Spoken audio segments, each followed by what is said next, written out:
everybody, welcome once again to your own channel Krishna Singh Dev. I am your teacher Krishna and today we are meeting here for class 12 students.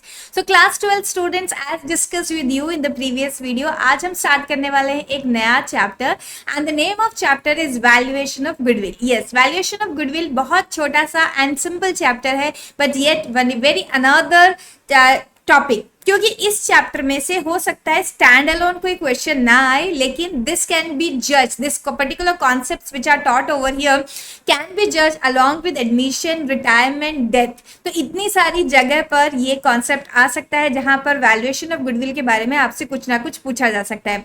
तो आज हम start कर रहे हैं इस नए chapter को विद फुल जोश. तो बने रहिए वीडियो में till the end. And yes, जिन लोगों ने अभी तक सब्सक्राइब नहीं किया है, yes I am talking to you all. आप लोग आते हैं, वीडियो देखते हैं, लेकिन सब्सक्राइब क्यों नहीं करते? It's free of cost. Subscribe करिए एंड फिर ही वीडियो को आगे देखने के लिए बढ़िए. चलिए let's get started.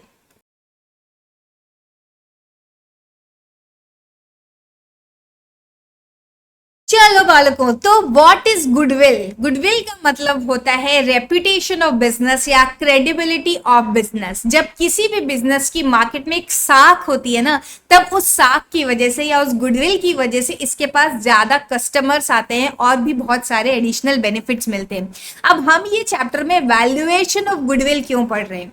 Valuation of goodwill की 3 जगह पर जरूरत होती है. नंबर 1, जब किसी पार्टनर का आना या जाना नहीं होता है, कोई आवक जावक नहीं हो रही है, change in profit sharing ratio हो रहा है. मतलब कि सारे पार्टनर्स आपस में एक दिन बैठते हैं और डिसाइड करते हैं कि चलो आज से हम जिस रेशियो में प्रॉफिट शेयर कर रहे थे उसी चेंज करके किसी दूसरे रेशियो के अकॉर्डिंगली आपस में प्रॉफिट शेयर करने लगेंगे, तो उसे बोला जाता है चेंज इन PSR. इसके अलावा एक होता है admission of partner. Admission of partner मतलब कि जब कोई पुराने पार्टनर थे एक और पार्टनर को बिजनेस के अंदर ले आए तो उसे बोलते हैं एडमिशन ऑफ पार्टनर. एंड तीसरा केस होता है जब किसी पार्टनर की डेथ हो जाए या फिर किसी पार्टनर ने रिटायरमेंट ले लिया हो या किसी भी रीजन की वजह से कोई पार्टनर बाहर चला गया हो, तो इस कंडीशन में भी हम लोग वैल्यूएशन ऑफ गुडविल करते हैं. क्यों वैल्यूएशन ऑफ गुडविल किया जाता है? क्योंकि इनकमिंग पार्टनर को उसका शेयर ऑफ गुडविल लेकर आना पड़ता है और आउटगोइंग पार्टनर को हमें उसकी शेयर ऑफ गुडविल देनी पड़ती है. इसीलिए इस चैप्टर की इजाद हुई है, इसीलिए इसे हमें पढ़ना पड़ता है, वैल्यूएशन ऑफ गुडविल. तो वैल्यूएशन ऑफ गुडविल पे आप सबसे पहले जान ले कि आपका AS26 एप्लीकेबल है. AS26 मतलब accounting standard 26 and accounting standard 26 में वैल्यूएशन ऑफ गुडविल से रिलेटेड सारे रूल्स दिए गए हैं. गुडविल जो है वो 2 तरीके की होती है.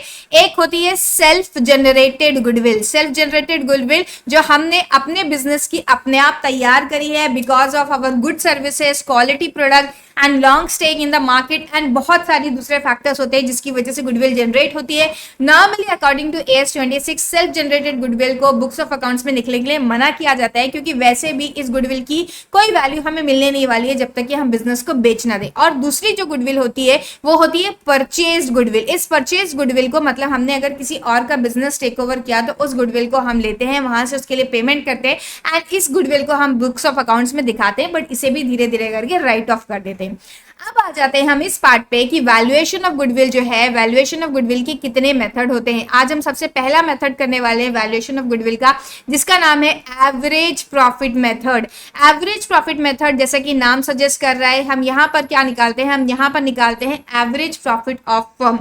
तो एवरेज प्रॉफिट ऑफ फर्म जो होता है उसे हम इस तरीके से निकालते हैं. फॉर एग्जांपल 5 साल के प्रॉफिट के लिए आपको बोला गया, तो सबसे पहले आप 5 साल का profit 1 year, 2 year, 3 year, 4 year and 5 year के प्रॉफिट को ऐड कर लेंगे और डिवाइड बाय 5 कर देंगे टोटल नंबर ऑफ ईयर्स. तो यहां से जो आपका निकल के आएगा this is average profit. Okay, अब गुडविल निकालनी है हमें, तो गुडविल कैसे निकलेगी? गुडविल को करेंगे goodwill is equal to average profit multiplied by number of years multiplied by number of years. ये number of years of purchase क्या होते हैं? Number of years of purchase ma'am आप लिख रही हैं, तो इसका मतलब क्या होता है मैम, जरा ये बता दीजिए. बिल्कुल, number of years of purchase का मतलब होता है, number of years of purchase का मतलब ये होता है बच्चों कि हमने अभी बिजनेस चलाया एंड हमारे नाम से ही बिजनेस चल रहा है। अब हम अगर किसी और को भी ये बिजनेस हैंड ओवर कर देना, number of years of purchase का मतलब ये है कि उतने सालों तक, even if the ownership change हो जाए, इतने सालों तक हम ये उम्मीद करते हैं कि इतना ही प्रॉफिट जो है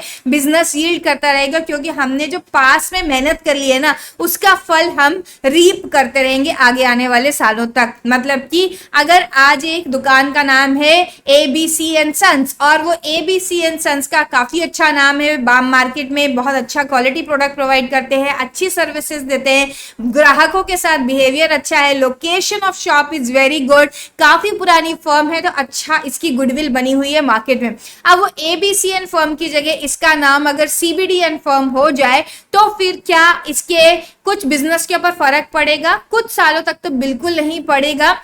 तो वो कितने साल हैं जब तक कोई फर्क नहीं पड़ेगा, even if the ownership is change, लोगों को पता है कि ये दुकान अच्छी है, यहाँ अच्छा सामान मिलता है, अच्छी सेवा मिलती है और अच्छी तरीके से ट्रीटमेंट किया जाता है, तो वो वहीं पर जाते रहेंगे। कुछ उसके ऊपर खराब नाम आए अगर ओनर के आने के बाद, नए ओनर के आने के बाद, तो वो थोड़े सालों बाद पता चलेगा। तो इसका मतलब है number of years of purchase.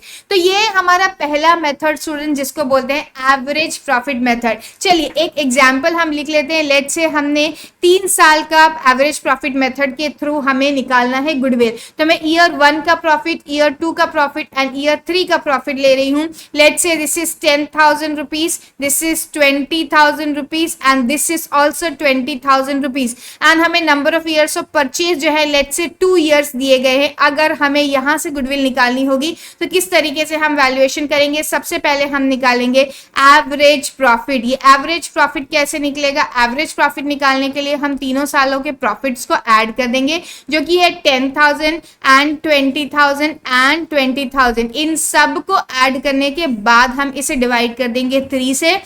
Okay तो ये हो गया आपका 10 + 20 + 20 विच इज 50,000। 50,000 को हम डिवाइड कर देंगे 3 से। कुछ पॉइंट्स में आंसर आएगा। यहाँ पर मैं कोशिश कर रही थी कि एक राउंड फिगर में ले लूँ, चलिए कोई बात नहीं है। 50,000 डिवाइडेड बाय 3 करने पे आया 16,667। तो 16,667 हमने राउंड ऑफ कर लिया। 16,667 का जो फिगर है वो है एवरेज प्रॉफिट।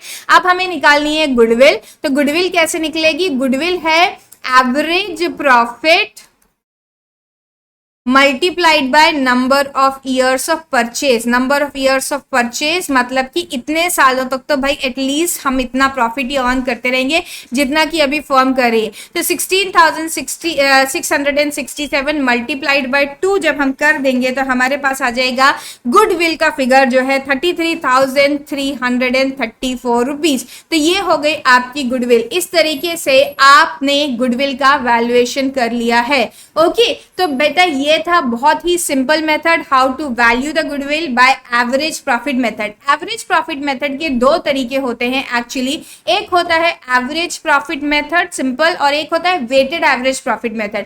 हम दूसरा तरीका जो है नेक्स्ट क्लास में सीखने वाले हैं। तब तक के लिए इतना आप अच्छे से पढ़ के रखिए। एंड इसके बारे में काफ़ी सारी थ्योरी बुक में दी है। थ्योरी जो है इनिशियल जो कि features of goodwill and why valuation of goodwill is to be done and कुछ और मीनिंग ऑफ गुडविल वगैरह दिया हुआ है। वो एग्जाम पॉइंट ऑफ व्यू से बहुत इंपॉर्टेंट नहीं है। मैं सजेस्ट करूंगी कि एक बार 1 टाइम रीड करके उसको रख दीजिए। एग्जाम पॉइंट ऑफ व्यू से जो इंपॉर्टेंट पार्ट है वो है ये वैल्यूएशन ऑफ गुडविल। तो चलो स्टूडेंट्स आज के लिए इतना। हमने जान लिया what is goodwill and goodwill का जो वैल्यूएशन है एवरेज प्रॉफिट मेथड से कैसे किया जाता है। We will meet in next class now. Till then have a great day. Bye.